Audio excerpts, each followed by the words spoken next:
আমাৰ প্ৰণাম গ্ৰহণ কৰো। ওঠা ভাই ওঠা দাদা ভাই। দেখো আজি চঞ্চলতাৰ ছায়া। হয় দাদা কোৱা দাদা, কিবা অমংগল হৈছে নেকি আমাৰ ৰাজ্যত? হয় দাদা কিয় দেখো আজি তোমাৰ বিখাৰিত মন? কোৱা দাদা, কি হৈছে তোমাৰ? ভাইহঁত দাদা শুনি পালোঁ আজি দুৰ্মুখৰ মুখে দাদা দাদা কোনো নিন্দুকৰ দৰে দাদা দেৱী জানকীক কলংকিনী দাদা চৰিত্ৰহীন আমাৰ ৰাজ্যত কৰিছে প্ৰচাৰ। দাদা আৰু দাদা বিশ্বাস কৰি সেই দুৰ্মুখৰ কথা দাদা দাদা অযোধ্যাৰ সাধাৰণ প্ৰজায়ো সতীৰ সতীত্বৰ অপবাদ দুগুণে কৰিছে প্ৰচাৰ। দাদা অগ্নি পৰীক্ষাৰ কথা নাজানে সিহঁতে, তথাপিতো সীতা দেৱীক কলংকিনী বুলি চলাইছে প্ৰচাৰ। কোন সেই নিন্দুকৰ দল? আজ্ঞা দিয়া দাদা, এই মুহূৰ্ততে শিৰচ্ছেদ কৰো সেই নিন্দুকৰ দলক। বলা দাদা বলা ভাই, যাও আমি তোমাৰ মূৰ্তিৰে আৰু চূৰ্ণকৃত কৰো সেই নিন্দুকৰ দলক। ব'লা ভাই। ৰ'বা ভাই দাদা ভাইহঁত দাদা তোমালোকে কৰিব পাৰিবা শিৰচ্ছেদ সেই নিন্দুকৰ দলক? দাদা ভাইহঁত দাদা পাৰিবা জানো শিৰচ্ছেদ কৰিব অযোধ্যাৰ শত শত সাধাৰণ প্ৰজাৰ? দাদা ভাইহঁত দাদা কালি মই ছদ্মবেশে ফুৰোতে ৰাজ্যত দাদা নিজ কাণে শুনিলোঁ। কি শুনিলা দাদা? নিজ কাণে শুনিলোঁ ৰজকেও অপযোগ কৰে সীতাৰ চৰিত্ৰ। দাদা তেনে শ্ৰেণী মানুহৰ কথা তুমি পতিয়ন নাযাবা দাদা। আনৰ অপৰ্যক ৰচনা কৰাই সিহঁতৰ কাম দাদা। দাদা অগ্নিদক্ষ পুত্ৰ সুবৰ্ণকো যদি নুবোলে সুবৰ্ণ, তেন্তে দাদা কি কৰা যায় এই অযোধ্যাবাসীক? হয় দাদা দাদা সামান্য ৰজকৰ কথা আমি কদাপি নকৰো বিশ্বাস। দাদা আমি নকৰো বিশ্বাস। দাদা সমগ্ৰ জগতে যদি কয় কলংকিনী জনক দূষিতা, তথাপিতো দাদা জানকী মাতৃসতী চিৰ পূজ্য জগতৰ। দাদা সেয়েহে দাদা সামান্য ৰজকৰ কথা আমি কদাপি নকৰো বিশ্বাস।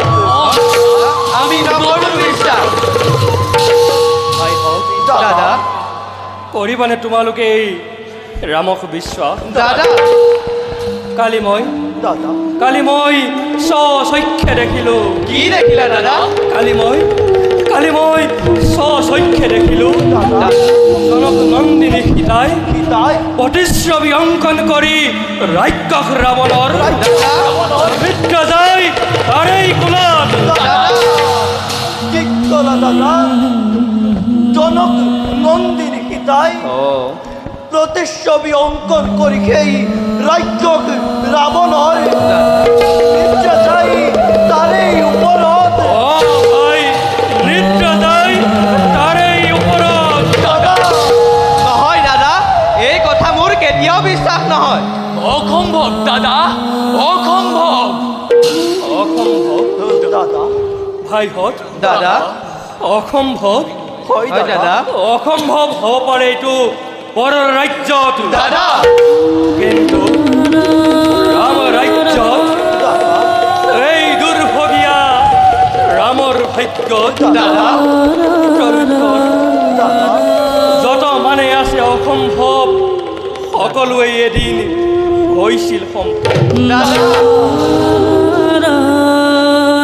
ঐ মাতৃ কৈকেৰী উপদৃষ্টি দাদা পঞ্চৱতী বনৰ সেই স্বৰ্ণমৃগ পানীত উপমাশীল এই সকলো অসম্ভৱ সম্ভৱ হৈছিল ৰঘুবংশী ৰামৰ ভাগ্য।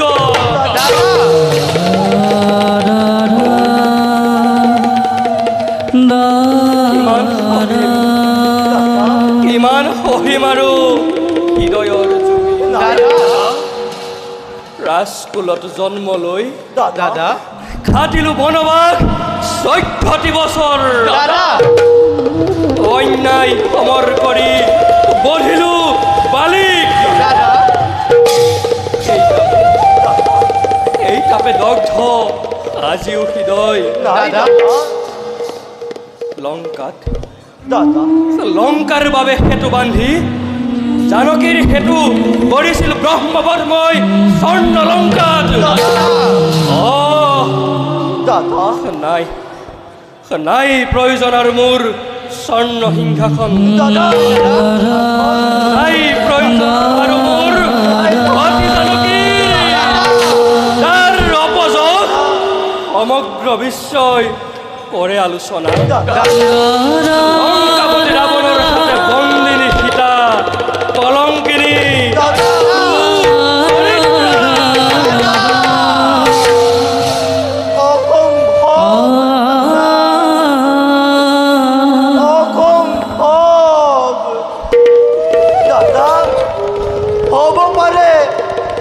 হ'ব পাৰে লংকাপতি ৰাৱণৰ তাতে বন্দিনী জনক দুখিতা তথাপিতো দাদা জানকী মাতৃপতিত্বৰ জীৱন্ত প্ৰতিমা জানকী মাতৃপতিত্বৰ জীৱন্ত প্ৰতিমা শুনা ভাই দাদা ৰজা মই হয় দাদা প্ৰজা সেও মই জানো ভালদৰে দাদা ৰজাই দাদা প্ৰজামণ্ডলীৰ অসন্তুষ্টি কৰিব সাধন নাই দাদা আৰু ইয়ে নেকি হ'ব ৰাজধৰ্ম সমগ্ৰ জগতৰ নহয় দাদা প্ৰজামণ্ডলীৰ সন্তুষ্টিৰ অৰ্থে দাদা কৰিব পাৰোঁ মই সকলো অকাৰ্য সাধন অপমান দাদা অপযোগ দাদা ৰঘুবংশৰ কলংক খণ্ডনৰ সেতু দাদা ত্যাগ কৰিব পাৰোঁ মই স্বৰ্ণ সিংহাসন ত্যাগ কৰিব পাৰোঁ মই কব তিনিও অন্ত আৰু প্ৰয়োজন হ'লে ত্যাগ কৰিব পাৰোঁ মই সতী জানকী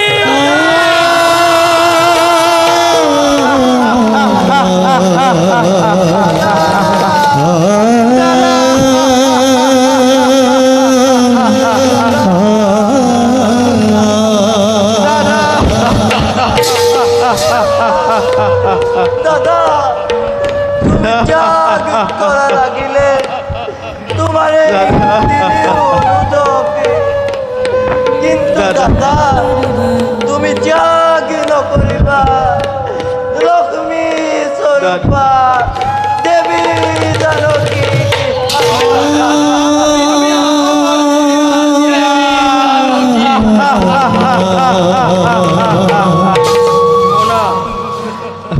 ভাই ভৰত দাদা দাদা যোৱা ভাই দাদা এৰি থৈ আহা দেৱী জানকী অৰণ্যৰ মাজত নাই দাদা কোৱা ভাই পাৰিবানে তুমি নাই দাদা কোৱা ভাই পাৰিবানে তুমি নাই দাদা কোৱা ভাই পাৰিবানে তুমি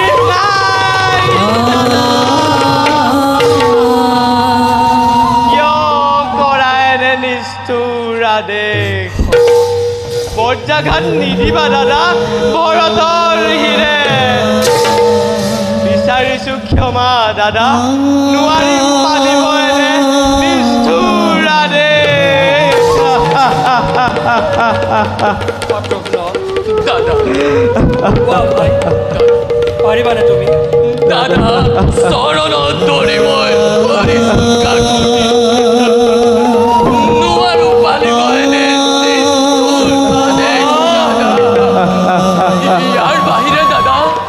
ইয়াৰ বাহিৰে দাদা যিমানে নিষ্ঠুৰ আদেশ নহওক কিয় দৰে সম্ৰাট বদনেৰে পালন কৰিব তোমাৰে দাগ অতুক নয় দাদা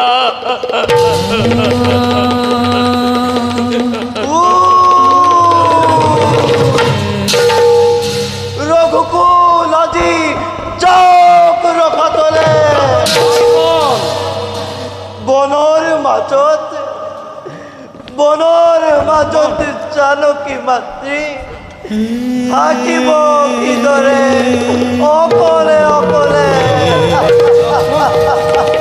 ভাই লক্ষ্মণ তই দাদাক বুজা দাদা তোৰ কথা দাদাই নিশ্চয় শুনিব দাদা দাদা দাদা ৰ'ব ভাই দাদা ভাইহঁত দাদা একেখন আকাশতে দাদা একে সময়তে থাকিব নোৱাৰে কদাপিতো চন্দ্ৰ আৰু দিবাকৰ দাদা কোৱা ভাই দাদা কাক লাগে তোমালোকক নাই দাদা ৰামক নে জানকীক নাই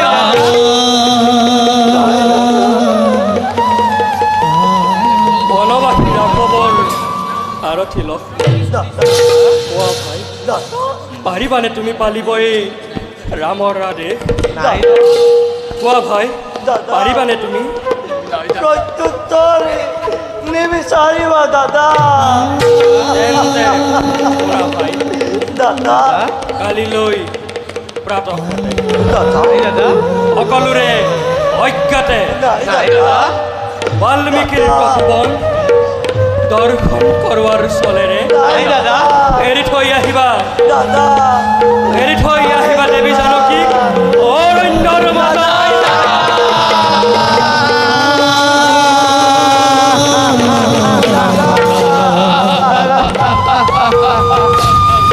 কিয় দাদা কিয় দিলাৰে নিষ্ঠুৰ আদেশ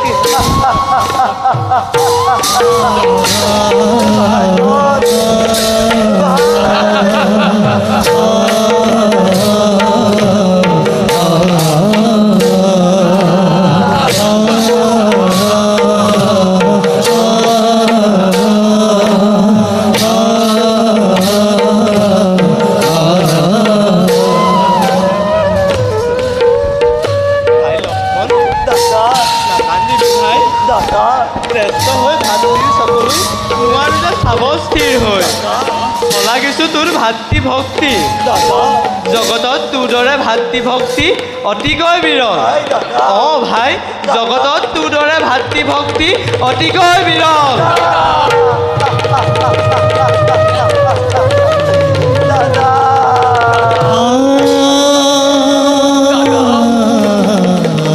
দাদা ভাই দাদা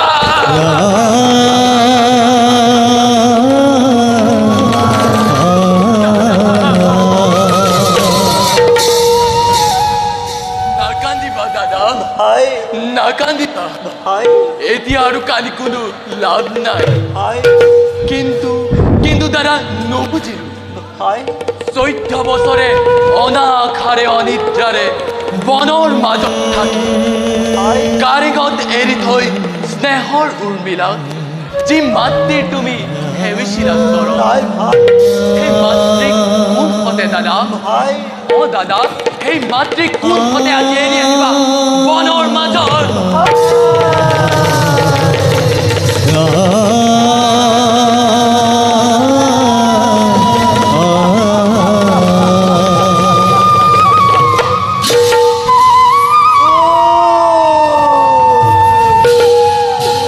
কত পৰ্যাঘাত হওক এই লক্ষ্মণৰ শিৰত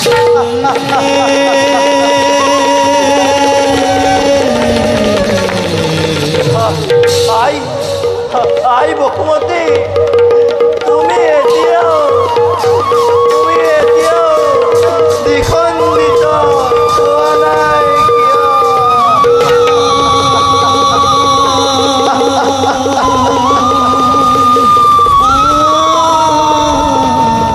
হৃদয় হৃদয় তই তই জ্বলি উঠা নাই কিয়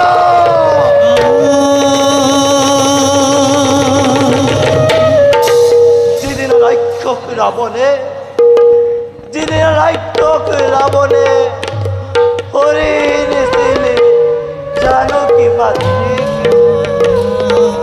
সেইদিনা তই জ্বলি অনন্ত বেগেৰে কিন্তু আজি কিয়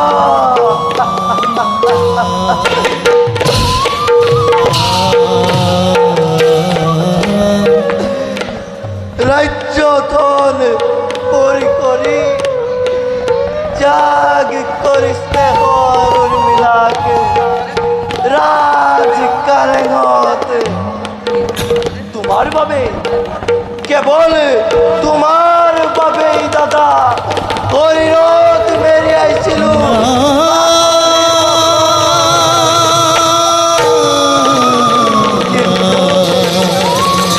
কিন্তু দাদা কিয় দিলা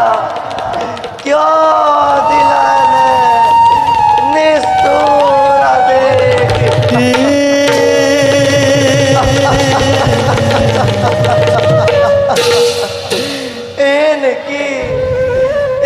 এনেকি দাদা প্ৰতিদান লক্ষ্মণক তোমাৰ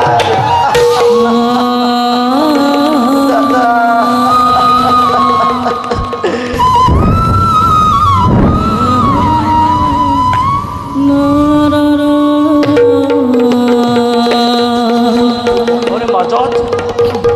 বনৰ মাজত জানকী মাতৃয়ে সুধিব তেতিয়া মোক স্নেহৰে লক্ষ্মণ হিংস্ৰ জন্তুৰে পৰিপূৰ্ণ এই বনৰ মাজত মই ক'ত থাকিম মই কেনেদৰে থাকিম তেতিয়া কি বুলি উত্তৰ দিব এই দুৰ্ভগীয়া লক্ষ্মণে